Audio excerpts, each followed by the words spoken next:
Pada kesempatan kali ini saya akan membahas tentang hakikat sastra. Di antara kalian pernah membaca novel, buku cerita, dan lain sebagainya. Ya, apakah kalian pernah terbesit nggak sih itu termasuk ke dalam karya apa? Karya sastra, Bu. Karya sastra. Nah, apakah di dalam pikiran kalian pernah berpikir nggak sebenarnya sastra itu apa sih? Pernah nggak berpikiran seperti itu? Sastra itu apa sih? Penting nggak sih sastra di dalam kehidupan kita? Pernah nggak? Atau ya udah baca-baca aja gitu?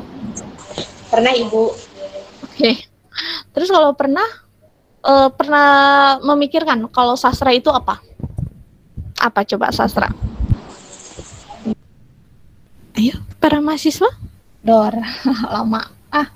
Oke, sebelum kita memahami sastra itu apa, jadi sastra itu sebenarnya banyak istilah ya. Oke, jadi gini, di dalam bidang kesastraan ya sebenarnya ini banyak kata yang hampir mirip, tetapi artinya berbeda ya.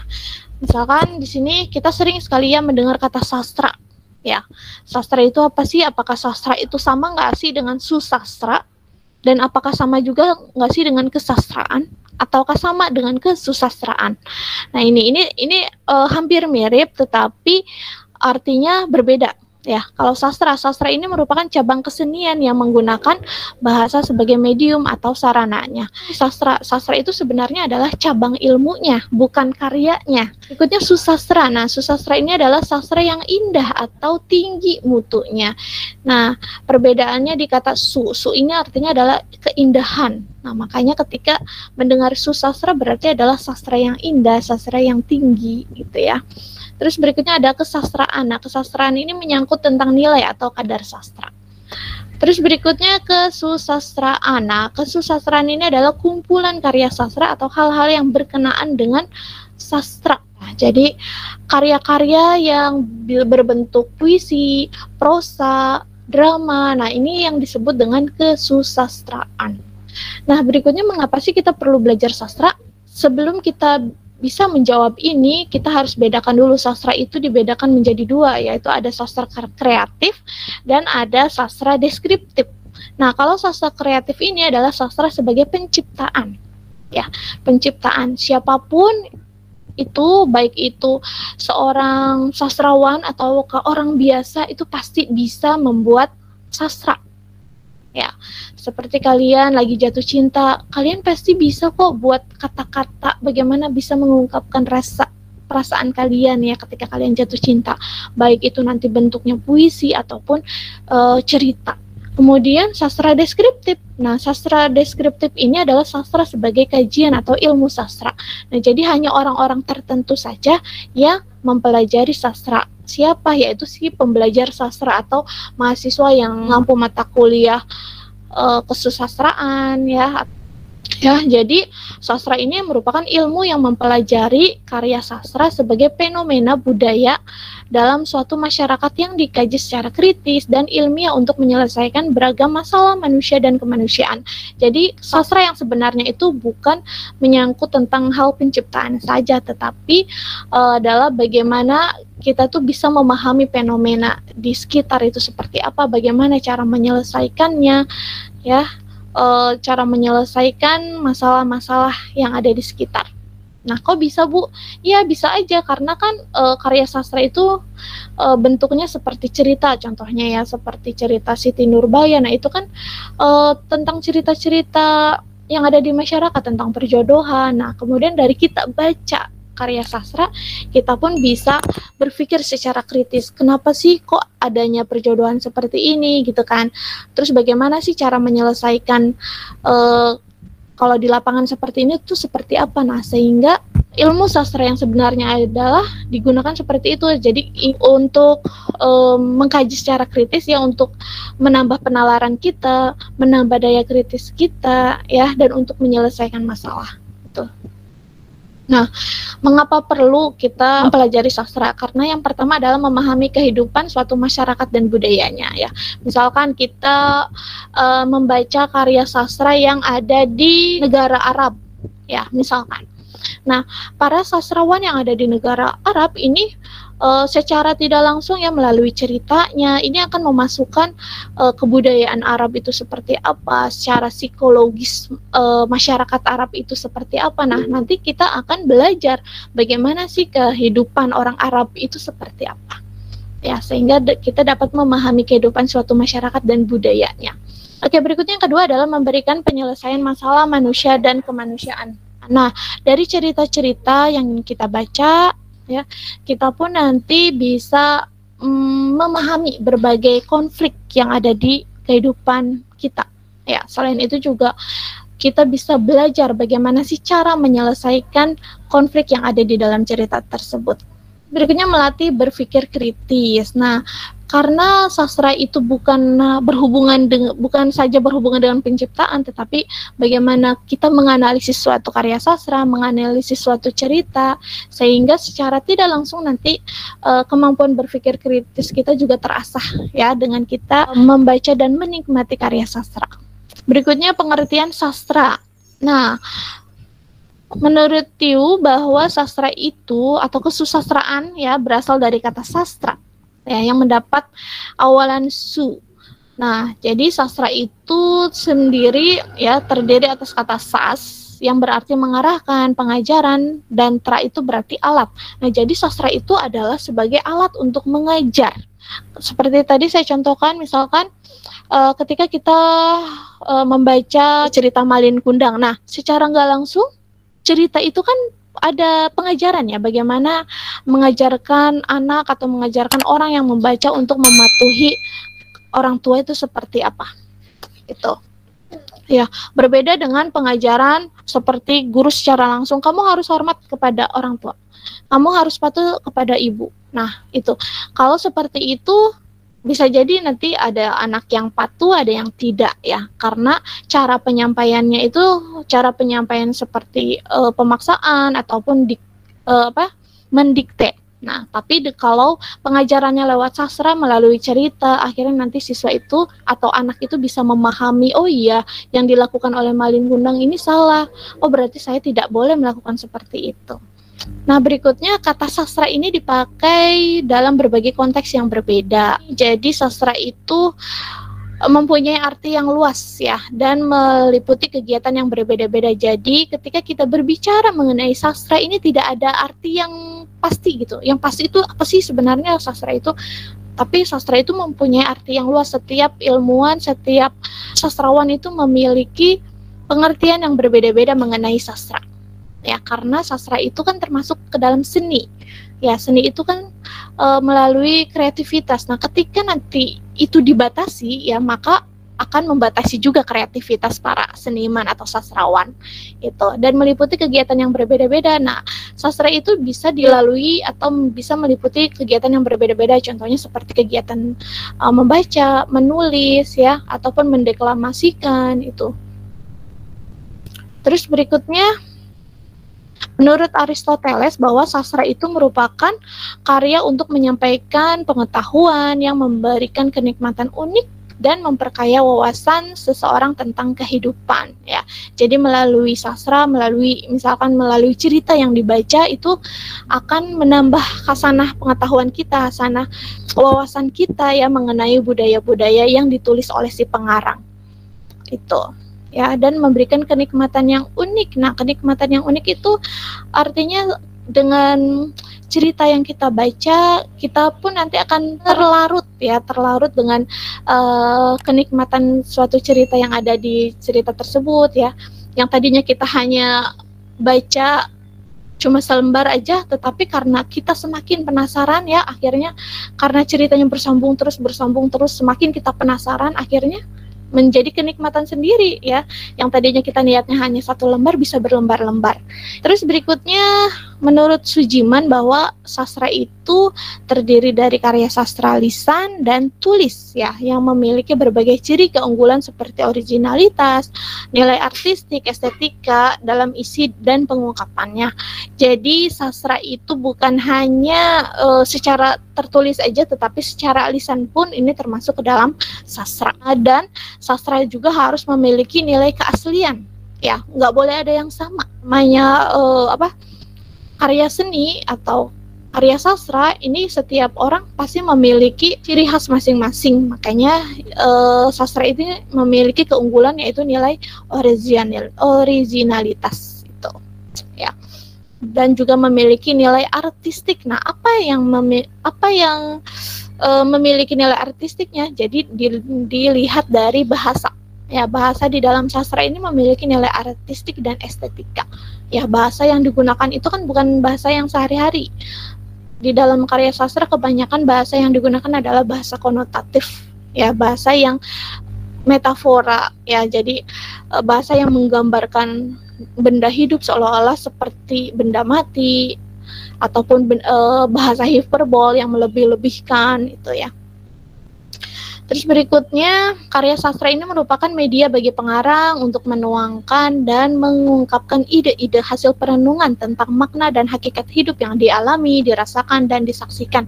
Jadi karya sastra ini merupakan wadah bagi pengarang untuk mengungkapkan perasaannya.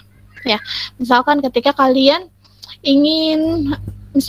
kalian sedang jatuh cinta, misalkan. Nah, karena sekarang tuh kalian tuh benar-benar, saya suka banget nih sama si A. Nah, ketika kalian ada punya perasaan seperti itu, coba kalian buat karya sastra, entah itu bentuknya puisi ataupun cerita ya. Nah, ketika perasaan kalian sedang menggebu-gebu, ini akan mudah kalian untuk mengeluarkan kata-kata, untuk mengungkapkan kata-kata, ide, gagasan ya. Jadi jangan kalian nunda-nunda ya ketika kalian sedang menggebu-gebu perasaannya, nanti aja lah nulisnya, besok aja. Nah, ketika kalian nulisnya besok aja, nanti aja, rasa menggebu-gebu itu nanti akan hilang, sehingga nanti ketika kalian saatnya mau nulis, apalagi ya kata-katanya ya, saya bingung gitu ya. Oke, sebagai karya seni yang mengedepankan nilai estetis, karya sastra ini tidak hanya mengandung hikmah dan pelajaran berharga tentang kehidupan yang maha luas, tetapi juga memberikan hiburan sekaligus kenikmatan bagi pembacanya yang sulit ditemukan dalam karya lain. Oke, ini sama seperti pengertian Aristoteles ya, bahwa karya sastra itu bukan hanya memberikan suatu pengetahuan aja, tetapi bisa memberikan kenikmatan bagi si pembacanya. Nah, berikutnya berbicara tentang sastra, ini ada beberapa unsur yang harus kita pahami, bahwa sastra itu terdiri dari unsur pengarang. Nah, pengarang ini adalah orang yang berperan sebagai si pencipta. Itu. Kalian bisa kok jadi pengarang, saya nggak bisa, Bu. Bisa pasti. Ya, mau sesederhana pun tulisan kalian itu pasti bentuknya sastra. Ya. Tapi yang membedakan adalah nilainya, nilai sastranya itu. Ya. Terus berikutnya karya sastra. Nah, karya sastra ini berperan sebagai sarana komunikasi antara pengarang dengan si pembacanya. Nah, jadi karya sastra ini artinya adalah produk yang dihasilkan si pengarang. Nah, produk ini nanti akan dibaca oleh si pembaca. Nah, si pembaca ini adalah masyarakat pembaca, adalah sebagai si penikmat dari si karya sastra ini. Oke, berikutnya realitas kehidupan. Nah, realitas kehidupan ini berhubungan dengan sumber inspirasi. Nah, pengarang ini mendapatkan sumber inspirasi itu boleh dari manapun, boleh dari dirinya sendiri, boleh dari kehidupan orang lain, ataupun dari masyarakat, ataupun dari benda mati, itu pun bisa menjadikan sumber inspirasi. Nah, berikutnya sastra juga memiliki keterikatan dengan sastra yang lain. Ya, ini seperti film. Nah, film juga di dalamnya ini ada karya sastra. Nah, yang mana nih karya sastranya? Jadi sebelum terjadinya film atau sebelum terjadinya video ya, jadi di situ ada naskah ya, naskah dialog. Nah, naskah dialog ini termasuk ke dalam sastra. Berikutnya musik. Nah, musik juga memiliki keterkaitan dengan sastra. Nah, apa yang keterkaitannya? Yaitu lirik ya, lirik lagu. Nah, lirik lagu ketika tidak dinyanyikan maka menjadi puisi. Ya, deklamasi puisi. Tetapi kalau lagu dinyanyikan, ini bisa jadi nyanyian atau musik. Terus games juga memiliki keterkaitan dengan sastra. Nah, apa yang terkait? Yaitu kalau game itu kan kalian kalau sering bermain game itu nanti ada permulaannya itu apa nih, nanti di tengah-tengahnya apa, nanti diakhiri oleh apa. Nah, itu sebelum dibuat video game seperti itu, jadi harus ada storyboardnya. Nah, storyboard itu adalah papan cerita ya. Jadi nanti papan cerita slide 1 itu apa, nanti di scan 2 itu apa, scan 3 ini nanti ngapain. Nah, itu semua adalah karya sastra. Ya, jadi sastra ini memiliki keterkaitan dan sangat luas sekali ya berunsur karyanya. Nah, berikutnya karya sastra ini memiliki perbedaan ya dengan karya sastra yang lain. Nah, ini ada karakteristik karya sastra dilihat dari bahasa. Nah, karya sastra ini memiliki media ya, medianya yaitu bahasa. Berbeda dengan karya sastra seperti karya seni rupa ya. Medianya apa kalau karya seni rupa? Yaitu berupa kanvas ya, krayon, cat warna. Kalau karya musik itu seperti instrumen musik ya. Tapi kalau karya sastra medianya adalah bahasa. Gitu. Terus berikutnya estetika. Nah, estetika ini adalah mengandung nilai keindahan. Nah, ketika kita berbicara tentang keindahan, ini sifatnya subjektif ya. Menurut saya cerita ini bagus. Belum tentu menurut kalian cerita yang saya baca itu bagus. Gitu ya. Jadi sifatnya masih subjektif. Ya. Nah, estetika, apa sih yang indah itu dari karya sastra? Yaitu bahasa. Ya, dengan permainan bahasa, dengan permainan kata, pemilihan kata, sehingga nanti karya sastra itu mengandung nilai estetika. Gitu. Terus berikutnya ada imajinasi. Nah, karya sastra ini ya, untuk membuat karya sastra kita membutuhkan imajinasi atau daya khayal. Ya, seseorang jika ingin membuat cerita ya harus diimajinasikan dulu, saya mau buat cerita tentang apa. Nah, nanti tokohnya siapa aja, karakternya seperti apa. Ya, terus nanti alurnya kayak gimana sih biar nanti konfliknya itu lebih seru lagi. Terus nanti peleraiannya kayak gimana ya. Nah, ini kita butuh imajinasi. Gitu. Terus berikutnya ada bentuk. Nah, karya sastra ini memiliki bentuk, ada bentuk imajinatif dan ada bentuk non-imajinatif. Nah, nanti kita akan belajar itu semua ya tentang bentuk karya sastra. Berikutnya ada gagasan. Nah, gagasan ini berhubungan dengan isi. Ya, isi di dalam sastra itu atau pesan yang disampaikan di dalam sastra. Ya, jadi sastra itu bukan hanya sebatas keindahan aja, tetapi di dalamnya itu ada pengajaran. Nah, berikutnya berbicara tentang bentuk karya sastra. Karya sastra itu digolongkan menjadi 2 kelompok, yaitu ada karya sastra imajinatif dan ada non-imajinatif. Kalau karya sastra imajinatif ini karya sastra yang lebih menonjolkan sifat khayali, ya, daya khayal, dan lebih menggunakan bahasa yang konotatif, bahasa yang tidak biasa atau bahasa yang kalian temukan di puisi. Ya, ini kan pakai bahasanya bahasa yang tidak sebenarnya. Ya, dan memenuhi syarat-syarat estetika seni. Nah, berbeda dengan sastra non-imajinatif. Kalau sastra non-imajinatif ini adalah karya sastra yang lebih banyak mengandung unsur faktualnya daripada khayali. Nah, ini cenderung menggunakan bahasa denotatif. Bahasa denotatif itu adalah bahasa yang kita gunakan di dalam kehidupan sehari-hari. Ya, tidak lebay bahasanya dan tetap memenuhi syarat estetika. Nah, berikut macam-macamnya. Macam karya sastra imajinatif. Nah, ini ada 3 bagian, ada puisi, ada prosa, dan ada drama. Nah, kalau puisi ini merupakan ragam sastra yang bahasanya terikat oleh irama, rima, serta penyusunan lirik dan bait.